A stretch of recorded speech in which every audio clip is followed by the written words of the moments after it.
70 Christians have been found beheaded. Yes, beheaded in a church in the Democratic Republic of Congo. Why is no one reporting this? Why does no one seem to care? Well, let me bring in Dexter Van Zyl, an expert on anti-Christian violence. Dexter, what can you tell us about this absolutely barbaric atrocity? Okay, well, first of all, it took place in the Democratic Republic of Congo, which is a huge country with about 105 million people, that right now is basically in a conflict with neighboring Rwanda over territory in Kivu. Okay? And the violence was perpetrated by an organization that was that is affiliated with ISIS. And the thing is that there are some people who have argued that they are essentially working on behalf of Rwanda because Rwanda is a neighboring country that covets and is actually taking control of an awful lot of the mineral resources. Good morning, Owasso. This is the Twins with Owasso Live, and this is the Morning Loop. So, I think it's pretty safe to say that Christians are probably the most persecuted group of people in the world. And I know what you're thinking, especially here in America. That's not true here in America. Well, actually, it is. I mean, we might be technically a majority Christian country still, but I mean, you have to remember, not all people who 70 Christians write down that have they been are Christians on a survey are actually Christian. There are such thing as nominal Christians. But here's the deal. Christians were made fun of in this country. I mean, Family Guy, Hollywood, all of the media, they dump on Christians. Christianity is the only religion you are allowed to dump on. The one you're allowed to crap on. The one you're allowed to say horrible stuff about. So, think about that. No one says anything bad about Islam because they're afraid. They are afraid to say bad stuff about Islam because what happens when you say something bad about Islam? Do you know what happens when you say something bad about Islam? Bad stuff happens to you. And that's the truth. All the other religions like Hinduism, Buddhism, those are more philosophies to everyone else. And they just go, again, people will talk about it and be like, oh, they're cute, they're fun, how interesting. It's like how culturally enriching they are. So again, we're persecuted here in an allegedly Christian majority country. Christians are persecuted in the UK and all over Europe. I mean, again, how is it that you can pray silently outside of an abortion clinic and be arrested in the UK? That's terrifying. And again, then you have the really, really, really persecuted Christians who live everywhere else that's not a Christian nation. So Europe are mainly Christian nations. America is a Christian nation. Most Hispanic countries and Latin American countries are considered Christian nations. But where Christians exist in places like in the Middle East, they are persecuted severely. Or in Africa, they're persecuted severely. And again, how we just opened the show is a perfect example of that. I mean, CNN, MSNBC, ABC are not talking about this. Fox News recently reported about this, but I mean, that's one. That's one news outlet. Again, if this was Christians doing this to Muslims, holy cow, would we be singing a different tune? They'd be like, typical Christians going in and slaughtering stuff. Are the Crusades been kicked off again? That's what we're talking about right now. We're talking about the double standards in the way the media reports stuff. Again, if Christians die, no one cares. I mean, Christians are being slaughtered all over the Middle East, and they have been for a long time. Nobody teaches about the Armenian genocide. I mean, the Young Turks, Cenk Uyghur's network is named after the Young Turks, the people that slaughtered and the Nazis learned how to do genocide from the Turks on Armenian Christians. Mm-hmm. That's where they got it from. Yep.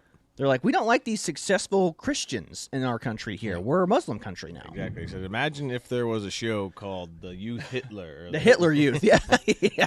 The SS channel, it would not fly. So again, and we're about to show you some things that kind of prove our point that Christians are the most persecuted people in society everywhere, and even in Christian majority countries. So whenever you're ready, Chad, you just start scrolling through it, my friend. All right. Well, let's start off with this. Cut to your camera. Oh, yeah. Start off to this first one here. This is the one that I think is the most relevant. And it's the cartoon that someone made of, World War II, that World War II hangover guilt with the Germans be their downfall. And it's true. Look at this. It said a guy is arresting a guy for protesting Muslims. He's wearing a Nazi shirt, even though that's not actually what happened. He was there protesting, Islam and immigration. Yeah. Police arrest him, and then an Islamic guy stabs the police officer. That's allegedly protecting him from the protester. Which this is a real thing. That's just a cartoon, an over-exaggerated cartoon. But here is the actual picture from it, right here. This is from a photo from 2024, is perhaps a perfect visual representation of Germany. A police officer subduing a victim of an Islamic attack while the Islamist, who has been detained by the patriotic citizens, broke free and stabbed the police officer in the back, killing him. Guys, a picture is worth 1,000 words, and the irony is palpable in that picture. The citizens who were trying to stop a crazy Islamic immigrant were arrested. They go, leave that poor innocent baby angel Aladdin alone. Leave that future doctor and lawyer alone. How dare you, with your white racism, try to stop a guy from hurting people around him?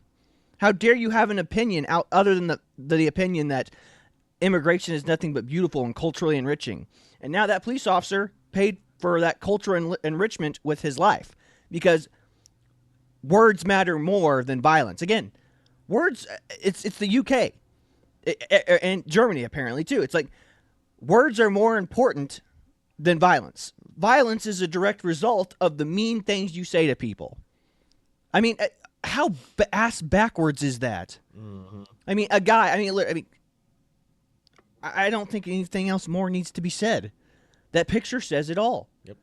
Then there's this one right here, which is the exact same one, except this one's by SKS Cartoons. And Germany is for the Germans. And then this police officer's arresting him. Diversity is our strength. And then Allah Akbar. Yeah. And then he's getting stabbed by that dude. And that's exactly what's going on right now. It's death through tolerance. Can anyone point out a Christian equivalence to this? Are there Christians out there? Christians. Are there Christians out there stabbing people in the name of Jesus? Are there Christians out there bombing buildings in the name of Jesus? And you can't go 20, 30, 40 years ago. You can't claim that the guy that went and shot up that black church was a Christian. Again, what Christian sect hasn't thrown him under the bus? There are no Islamic sects going, hey, that's bad. Muslims shouldn't do this. Do you remember the video we showed you that long ago? It's like when the towers went down and they found out in Palestine, they started celebrating. There were people cheering in the streets. Thank God Americans are dead. I mean, come on, folks. Mm-hmm. We're importing a culture that is incompatible, that hates you, that is willing to lie, cheat, and steal in order to destroy you. Mm-hmm. Then Germany in a nutshell. I killed infidels with my car. What are you in for? I insulted a guy. Yeah, Elon Musk has been posting these. The title of the video today is Elon Musk learns about the religion of peace. And thank God someone as high profile as Elon Musk is seeing it. It's like when Elon Musk calls out South Africa. Elon Musk moves the conversation in directions that it needs to go. Elon Musk is basically a normie when it comes to this stuff. A lot of us have been initiated into how bad Islam is, but Elon Musk is too busy running billion-dollar companies that he probably doesn't consume the news the way we do. Mm-hmm. He consumes it the way we do now. Like, he just gets on Twitter and looks around and goes, whoa. Yeah. Whoa, is this real? Is this really happening? Is this a real thing? Yep. And this next one I have pulled up, I've been told where I can walk my dogs. I'll not be told where I can walk my dogs. Excuse me. It says Manchester Evening News. Muslims demand locals not walk dogs in public because it's a violation of Sharia and disrespects them. In Manchester, pamphlets have been distributed by a group called Public Purity demands that Brits do not walk their dogs in public as they are considered impure in Islamic faith. Yeah, guys, I can't tell you how many stories from soldiers who went to Iraq and Afghanistan were absolutely appalled by how they treated animals in those countries. It's crazy. Like, dogs are dirty. Pigs are dirty. I mean, like, remember, we showed that video not too long ago of that Muslim guy yelling at that British couple for eating bacon. He goes, "You pigs, you're pigs, eating bacon." And he was ready to fight them over them eating bacon in their home country. He's an immigrant. He's not from there. How dare he judge the local population? I mean, this is what happens when you import a culture that is completely antithetical to your society. I mean, imagine if you were walking down your street and then someone just came up to you and goes, "You can't walk your dog out in public." It's like, what are you talking about? This is a public park. This is a dog park. It's like, sorry, you're offending the Muslims. You have to put your dog down humanely now because dogs are dirty and I don't want my kids in the same neighborhood as with a dog. You dirty American, you dirty British person, you dirty German. Again, we are importing a culture that is culturally incompatible with our own. I mean, if you can't walk your dog in a neighborhood, what the hell can you do? Yep. This next one I've pulled up this is Germany. You'd think that this is happening in like Iraq, Afghanistan, something like this. This is Germany right now. Evet. Maşallah çocuklarımıza. Yeniden bir alkışlar.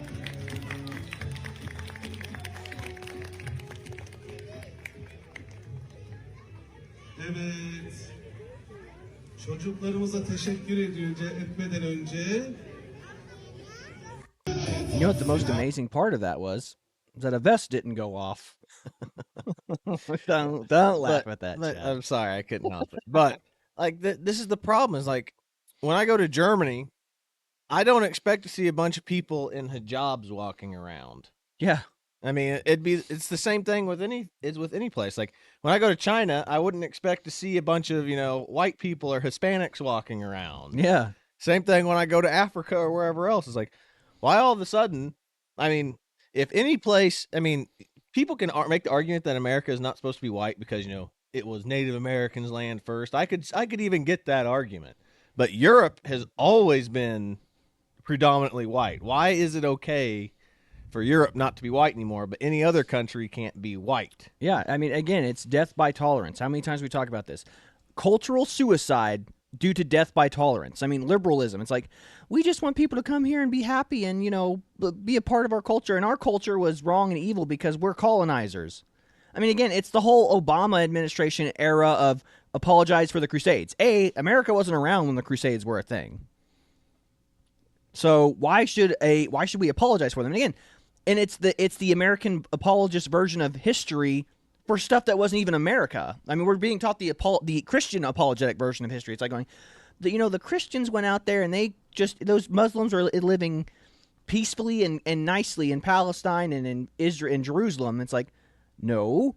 I mean, the whole reason the Crusades were called was because they were on the gates of Constantinople.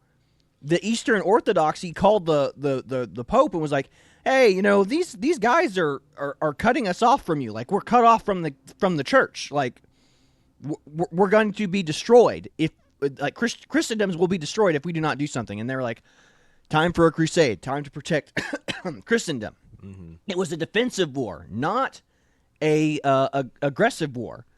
They went to free the locations. They went to go free Jerusalem from Islamic control because that's the holiest of holy lands, according to us. That's where Christ was crucified. Mm-hmm. Then here's just another one to show how far that it's come in Britain. Britain's just as bad as Germany. Like, a fake asylum seeker attacks a defenseless woman, but British police are more worried about the victim's words than the crime she suffered. Incredible. Problem with my words? Yes. Because a filthy migrant just spat on me. Yeah, You've got the issue with me. We have a duty to challenge that language, yeah, because we're police officers and it's... Because he's filthy and he's a migrant and he attacked me like the other one. Based. Which is offensive, isn't it? We can't not challenge that language because... There's people in the public... Okay, what's your numbers? So you'll find my language offensive. 1483 I do find it 3028 I'm still happy to help you with your 1192. crime, but we'll have to challenge you when you use language like that. Especially when you're Because it's the here law. in the public as well, because obviously the people walking past us... I think that's fair. They would walk... Well, I think filthy migrants attacking English people is Yeah, disgusting. but you're also swearing as well, madam. And that's an issue. Well, we Since don't when is get- swearing a We crime? deserve to get spoken to with respect too. Like And you're in public where there's people, kids we're not too human far beings away. just doing our job. People and- can hear Police that. officers have turned into hall monitors. Again, it's easier to yell at someone for saying something crass and or cursing than it is to actually stop violence. I mean, we this is the participation award trophy. This is the soft generation that I grew up in. It's like, hey, everybody gets a participation trophy, and the worst thing that you can do is be rude or intolerant to someone. This is the generation that was taught death by tolerance. My generation. Again, but I mean, you know, we are a result. I mean, we grew up in the generation of what don't we talk about at the dinner table? We don't talk about politics or religion or money. I mean, again, I still am aware of this stuff. I mean, I can still feel the cultural impact from my parents. You know, it's like talking politics and talking religion and stuff like that. That's something you did on Sunday.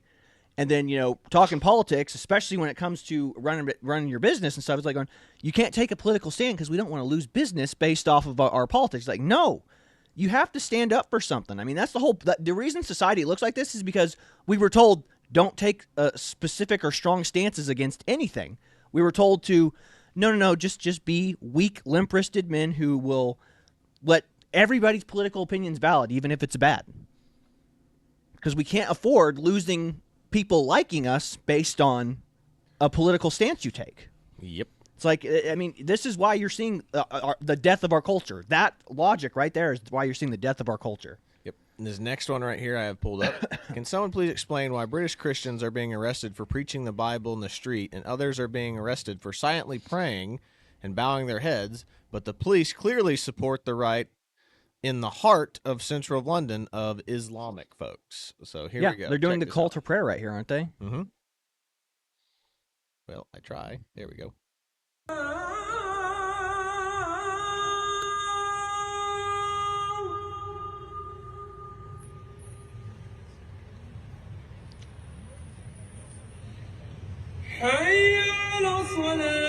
I'll meet you at the snack bar. Mm-hmm.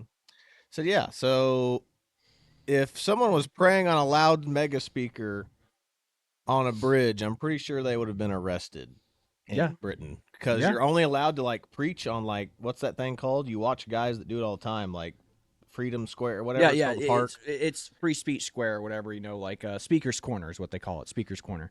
But yeah, I mean, again, so Christians can't pray silently outside of abortion clinic, but they can do that. And again, but why? It's because the local populations knows that Christians will take it. Christians will take it on the chin. They'll be like, ugh, you know, it's like, shame on you. They won't do it to Muslims because they know if they shame Muslims or they tell Muslims they can't do something, guess what? The next thing that's going to happen is a vest is going to be popped off in public somewhere. They're going to bomb an Ariana Grande concert. They're going to drive a truck of peace through a crowded street corner.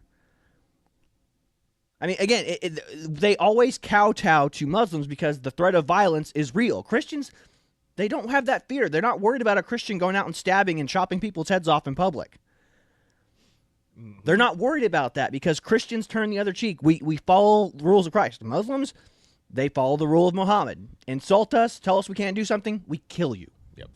Next one I have pulled up here is kind of mad to think that Islam was welcomed into the West after this happened. And this is a picture of someone jumping out of the Twin Towers on 9/11. Yeah. Again, we allowed this culture, a culture that's incompatible, a culture that celebrated these towers coming down. I mean, there are videos of Muslims celebrating in New York on 9/11 when this happened. People who were already living here celebrating. On top of, cut to videos of Palestine, people celebrating there. Cut to videos of anywhere in the Middle East, people cheering. They wanted you to die. Mm-hmm. They celebrate your death like it's a good thing. Yep. Here's this next one. This is protest. People, kind of counter-protesting Islamic people in Germany, and like they just get attacked in the streets. It's crazy.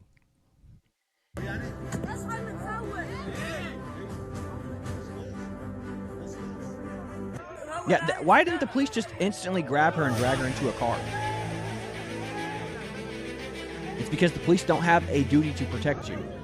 They're just trying to maintain the peace. And if arresting you because you're the outlier at the protest, even if it's not the right thing to do, that's what they'll do because it's easier.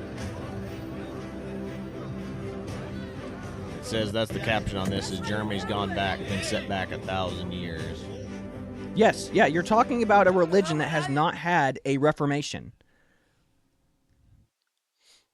I mean, look, that a lot of these kids, again, it's inbreeding in a lot of these cases, especially with the Pakistanis. Like they marry their cousins in Pakistan. Like, yeah, they're breeding a low IQ culture. Let's see here. Then we have this one, which we know that these stats are what crazy. What the fuck is happening? Because, let me shrink this down just a little bit. What the fuck is happening in Sweden? You guys used to be known as like the safest place in Europe. Now Malmo, specifically Rosengard, is declared more dangerous than Baghdad, an actual war zone, dude.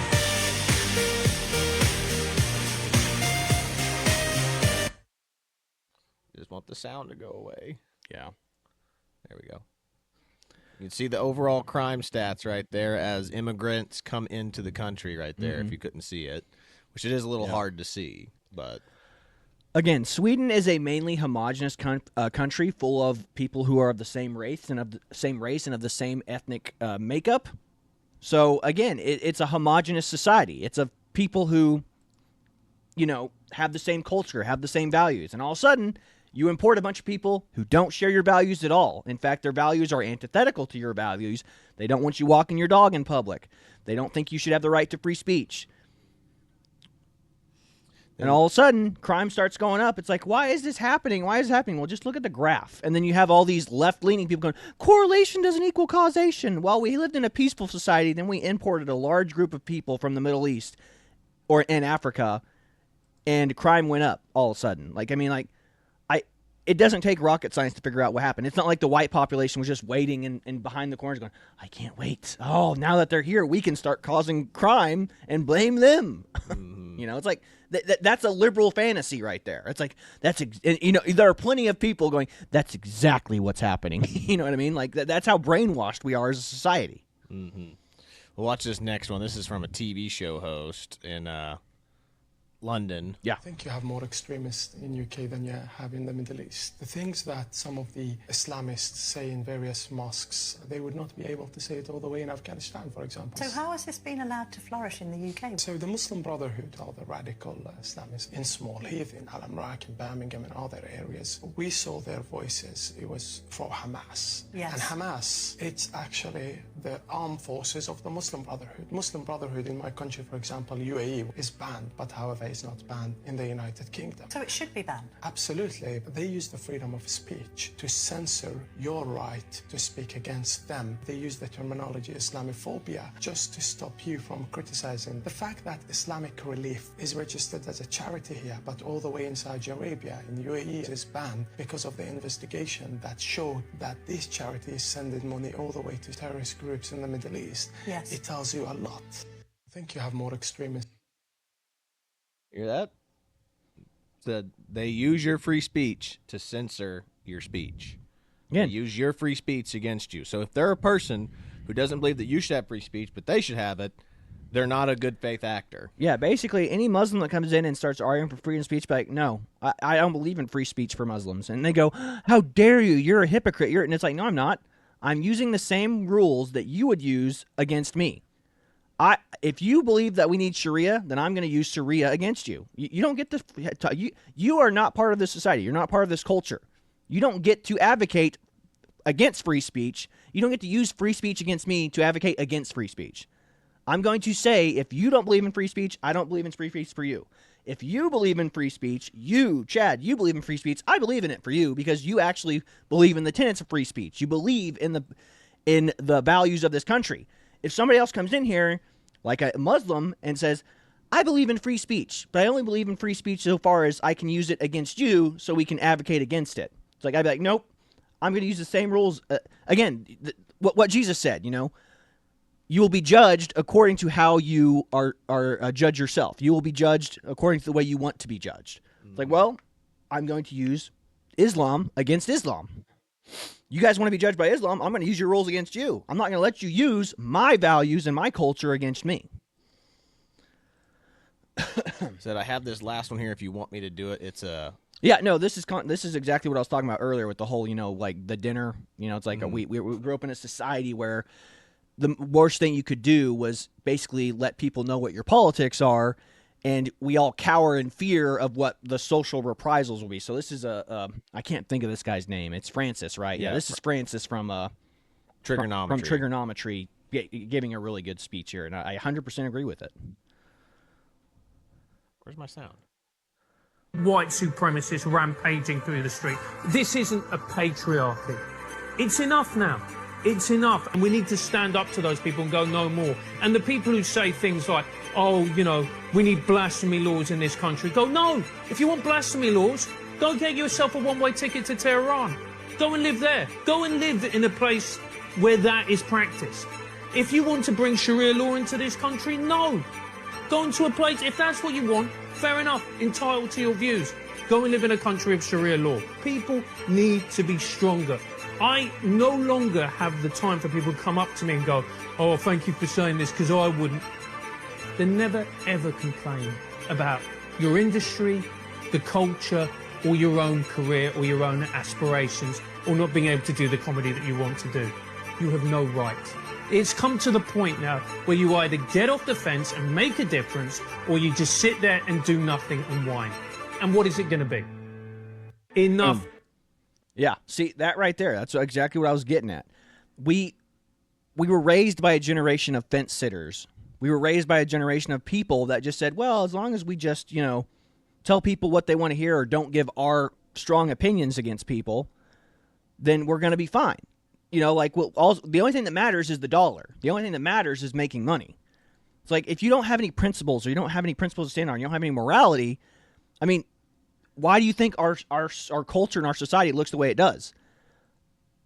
It looks the way it does because all we cared about was trading that green, instead of standing up to our own principles, our own values.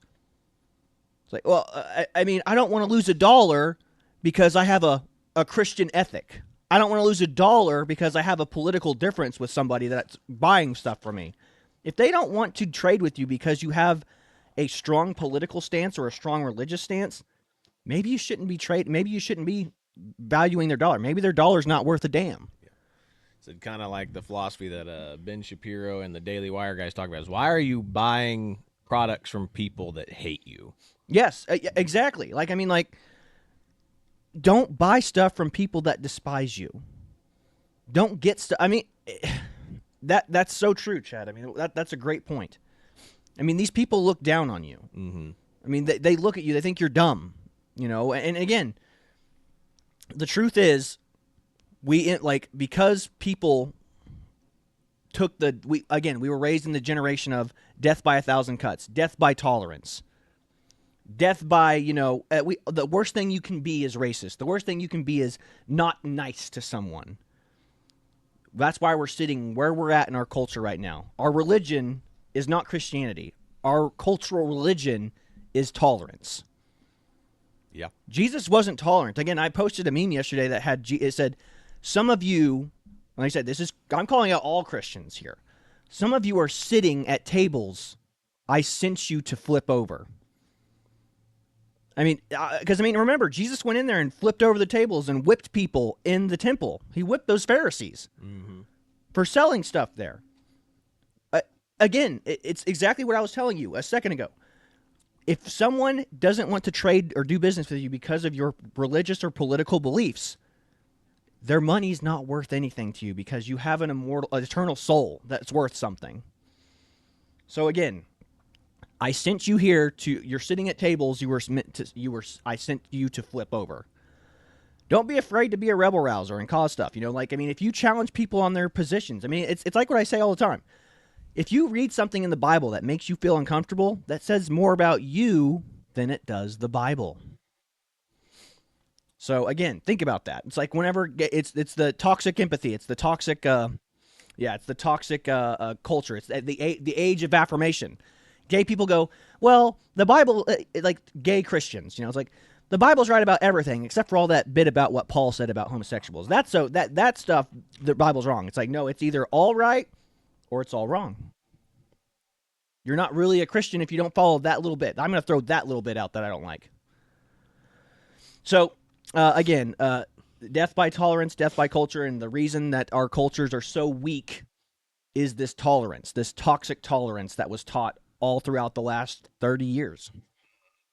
So that's about all I've got for you today. We're going to end the show with, again, a pretty crazy video of a migrant trying to basically kidnap a girl from her mother in public. Yeah. I mean, it breaks an entry into a house and drags this little girl down the street. It's crazy.